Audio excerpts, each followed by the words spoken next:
Part 17, Chapter 33 and 34. Chapter 33, Finding Oneself. Don't forget the meaning of your name. At least you must live in freedom. Her name is important too. I wish I hadn't come here, so you could have been born somewhere else. When Jiyan came to, her screaming broke off. Too many thoughts or voices. The sharp, burning pain deep in her throat was intense. How long had she been screaming in her sleep without realizing it? Sitting upright, she clutched her head. Her entire neck felt stiff, as if that were where the pain had originated. Her breathing refused to steady. Again and again, fragments of memories hissed through her mind. One thought in particular clung stubbornly to her. She had killed the president. There was blood on her hands. How could I? How? Had she lost her mind, or had she dreamed it? A third possibility crept in. Old memories. Hers? Why now? Tears fell onto the blanket. She sobbed. Where am I? The first person she identified was Valen, standing motionless in front of her. If he hadn't blinked from time to time, she would have taken him for a statue. "What's going on here?" she demanded. She quickly wiped the tears away with her sleeve. Trying to steady her voice, she cleared her throat. That's rude, you know. Watching someone while they sleep. Ever heard of that? Gradually, sensation returned to her legs, pushing back the stiffness that had gripped her lower body for a while. Wasting no more time, she swung herself out of bed. A bit unsteady on her feet, she looked around. The place felt unfamiliar, though it was designed similarly to the president's laboratory. The glaring light burned her eyes. More memories fought their way to the surface. I saw it. The Slivon inside me is dead, but I'm still myself. How is that possible? I should be dead. "Why aren't you saying anything?" she shouted, still receiving no response from him. That was enough. She would make him talk, no matter how much he resisted. "Where did you bring me? Say it." "He can't." "Who said that?" The door opened automatically. A woman stepped in, smiling, and raised her hand in greeting. The right side of her head was shaved bald, while an orange mane fell down the other side. A piercing sat in her lower lip, and numerous others adorned her right ear. Though she wore a lab coat, tattoos were visible beneath the sleeves, motifs Jiyan couldn't identify. The woman was tall, even without high heels. Jiyan was certain she had never met this woman in her life. "Who?" "Call me Fina," she introduced herself. "Welcome to my palace." "That's enough. I'm leaving," Jiyan snapped. "You can't." "Oh, I absolutely can." Fina stepped aside, allowing Jiyan to leave the room without resistance. Surprisingly, no further protests followed. Perhaps she wasn't a prisoner after all, contrary to what her instincts had warned her. At least she was free to explore. "Then I have to get out of here while I still can. I won't get involved in anything." Staying in the city, in her apartment, was not an option. She would most likely be wanted as the president's murderer. She wouldn't find peace there. No one would be crazy enough to turn criminal and shelter her. And still, I have to get away from here. The windows made Jiyan stop short. What kind of building had they brought her to? Her mouth fell open. She saw the sea. It didn't look fake. She still remembered the destroyed force field before she'd lost consciousness. All around her, fish of every imaginable size. Other sea creatures swimming past the building. Individual starfish clinging to the glass. And endless blue.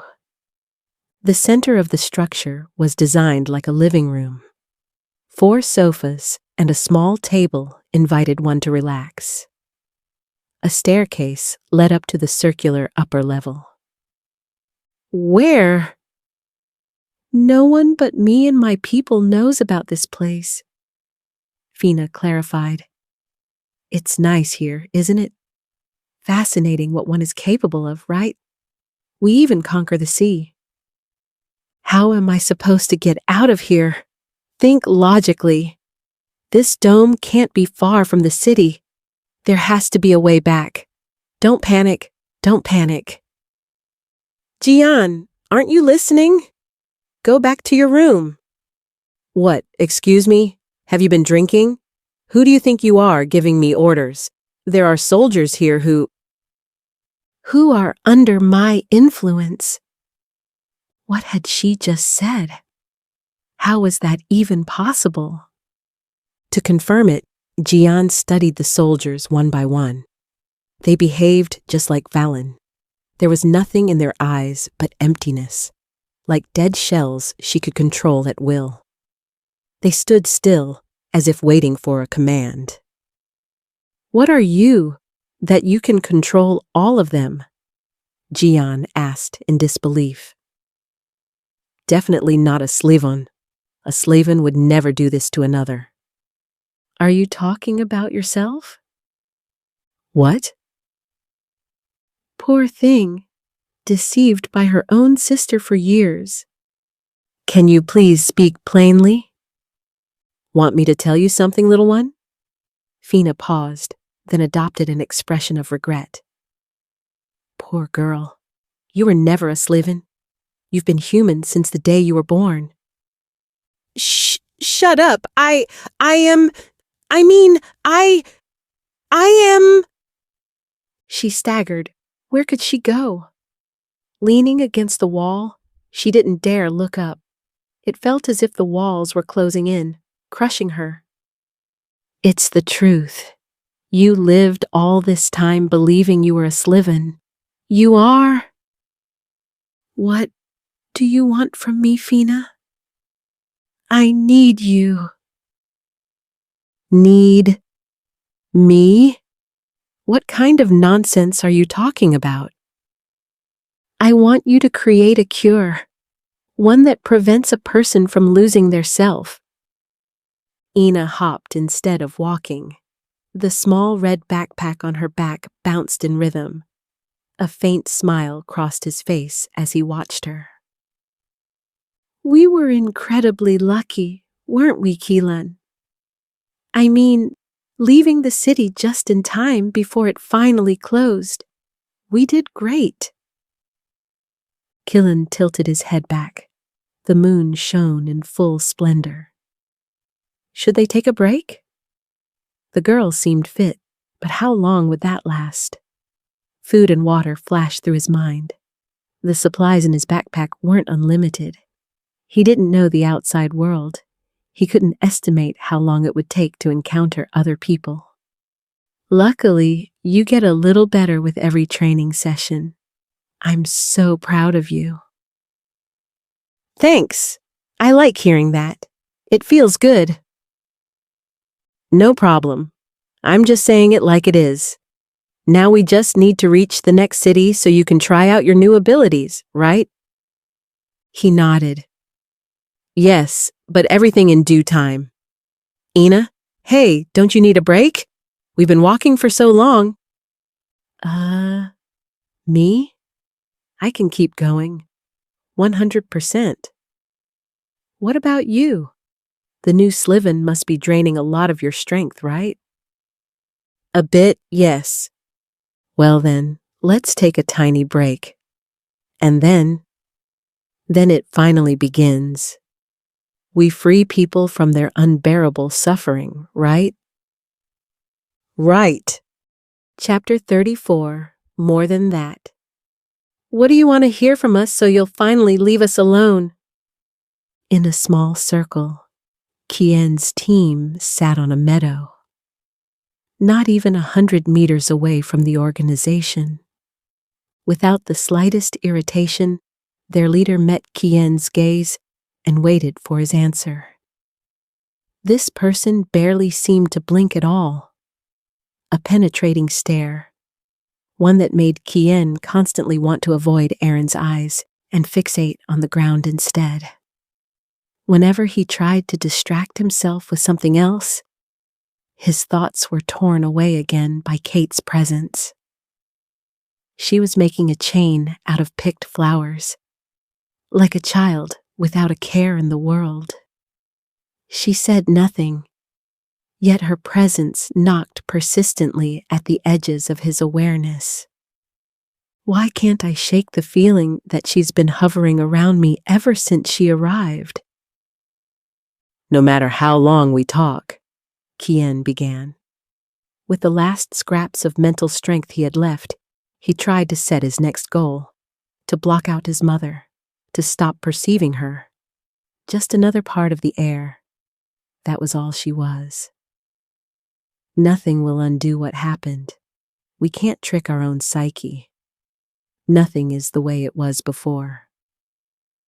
A campfire would be nice right now, wouldn't it? Who? Kian turned toward the friendly-sounding voice. Eziet approached with a smile and sat down between him and Slivon, even though no one had invited him.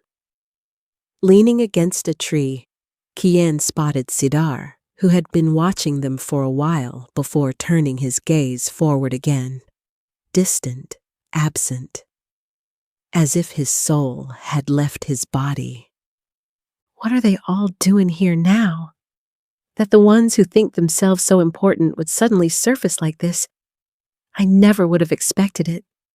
Something's different than usual, isn't it? Eziet, don't even try, Kian said. Try what? Using your manipulation games and making me feel guilty, like you always manage to do with all of us. Eziet raised his eyebrows at him as if Kian had said something absurd. Then he smiled again. One of those smiles that attacked your heart from the outside, softly, persistently. By the time you noticed, it was already too late. What are you talking about? I'm here to help you. Don't the other teams need support too? Tell me, Kian. No, I don't care what you say, Eziet. I'm sticking to my opinion. Don't you think it's a bit selfish to behave this angrily out of wounded pride? Aren't you thinking about your team? What? I'm acting like this because I feel sorry for Slivon. He lost his brother because of a shitty order like that. Meaningless. Forever. Don't you get that? You don't see how he's suffering in his sleep since then, what he's going through, and how we're trying to contain the damage. He deliberately raised his voice. He wanted someone specific to hear him. The boss was supposed to understand how many sacrifices his plan had caused, unnecessary losses that never should have happened. Kian, it's okay, Slivon said quietly. For a brief moment, Kian felt his teammate's hand on his, gripping it tightly before withdrawing again. I don't blame Wenjana. I don't blame anyone. I already said that, even if it hurts. Wenjana probably can't remember what happened anymore, right? Eziet asked. She lowered her head. I'm sorry. I wish I could. I remember Aaron coming to me and saying we had to disappear. Or was it the other way around? Or another place at another time? Everything is so blurry in my head. Sorry. Suddenly, Kate placed the flower chain on Wenjana's head. Wenjana gave her a timid smile in thanks. Did she forget meeting her friend and everything surrounding it too? Then I'd better not let anything slip. Slivon's condition is already bad enough. His skull began to pound. One flashback chased the next. Squeezing his eyes shut didn't drive anyone out of his mind. Just disappear already, Ezyet sighed, pulling him out of his spiraling thoughts. Wenjana, unfortunately this is a detail you forget all too often, but you know what happened to your parents. We tell you every time. Tell her what? Kilan pricked up his ears. I constantly feel like there's so much left unsaid between us. What kind of damage did you actually suffer after getting rid of your Slivon? Or... He cast a furtive glance at his leader. Why aren't you reacting, Aaron? For days I've had the feeling that none of this bothers you in the slightest. You met Yumi, who... He doesn't do it on purpose, Ezyet cut in. Doesn't do what on purpose? Ever heard of humans being divided into ranks as well? There are people who can't be possessed by Slivons, but instead suffer brain damage that could kill them if it happens too often. Wenjana and Yumi are among them, or Wenjana's parents were. Seriously? Slivon said, studying Wenjana. So you always keep yourself? She nodded. Then there are those who can be possessed by Slivons, keep their self, and suffer no damage. And who's supposed to be that superhuman? Kilan wondered. I am, for example, Ezyet confessed. Or my daughter.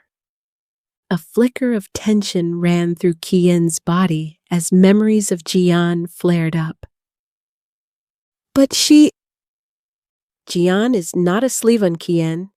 She's always been human, something she doesn't even know herself. The one living inside her is unconsciously sent into a dream world by her human side. There's nothing living inside her anymore, Kilan revealed. The battle between them reignited in his mind as if he were right back in it. Without a doubt, he could confirm that the Slivon inside her was dead, completely. According to reports from other teams, it strongly appears that Jiyan killed the president, Ezyet informed them. The thousands of words forming in Kian's head got stuck in his throat. Wenjana covered her mouth with her hand. He felt her gaze on him, but ignored it. Wow, that's intense. Slivon broke the silence. I never would have expected that from her, with how much she loves her pacifism. Yes, a lot is spiraling out of control right now, Ezyet continued. So much has changed since back then. I experienced the president up close and know how focused he was on security. He didn't let anyone get close to him easily. When I fled to the Glass City during the war in my country, Panya joined 2 years later. The president, whose trust I had earned, took a liking to her and brought her to be with him. That way, we kept certain things from him to protect ourselves. We thought we were the only humans and had to be careful not to be exposed. We waited for the right moment to flee together. Eventually, her daughter was born. Strangely enough, her rank wasn't like ours. Apparently, 2 of our rank have to reproduce for it to be passed on. I can't tell you more precisely. I don't know myself. Then I'm average rank if I get taken over by a Slivon immediately. Slivon muttered to himself. That's boring. Wait, we've drifted away from the original topic. Kilan cut in. I still don't understand why Aaron... Barely any emotions, Aaron interrupted. That's my damage. What did you say? basically, you and everything else mean nothing to me. A wave of sharp pain stabbed into Kian's left chest, stealing his breath for a moment. To make sure he hadn't misheard, he looked at Slivon, who mirrored the same reaction. Wide eyes, a mouth that had fallen open on its own. Even their teammate showed the same expression.